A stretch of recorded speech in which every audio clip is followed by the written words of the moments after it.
اهلا بيكم في مطبخ ليليان. النهارده هنعمل مع بعض سلطه الكسكسي بالحمص، من احلى السلطات النباتي اللي ممكن تعملوها. فيها نسبه بروتين عاليه وطعمها لذيذ، تقدروا تاكلوها لوحدها او جنب الاكل.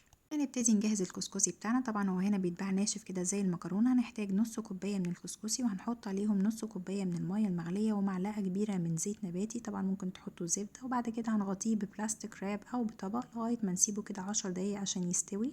في الوقت ده نبتدي نجهز السلطة بتاعتنا. هنحتاج حوالي كوباية من الحمص المسلوق أو المعلب. هنحتاج طماطم وخيار متقطعين، فلفل أخضر وفلفل ألوان، زيتون، بقدونس مفروم، بصل متقطع مكعبات، معلقتين من الزيت، معلقتين عسل نحل، معلقة كبيرة من خل البلسمك، معلقتين من عصير الليمون، نعناع ناشف، فلفل أسود وملح وشوية من الزعتر.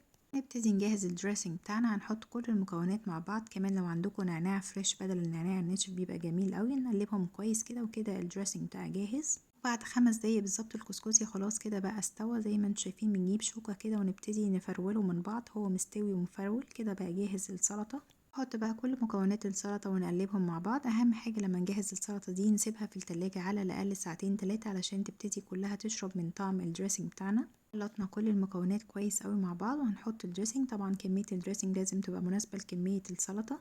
كده السلطة بتاعتنا بقت جاهزة. نغطيها وندخلها التلاجة ساعتين ونقدمها. السلطة دي بتبقى لذيذة قوي، فيها نسبة بروتين عالية. جربوا تعملوها وقولولي رأيكم. لو عجبكم الفيديو النهاردة ما تنسوش تعملوا لايك للفيديو وسبسكرايب للقناة، واشوفكم في وصفة تانية. Thank you.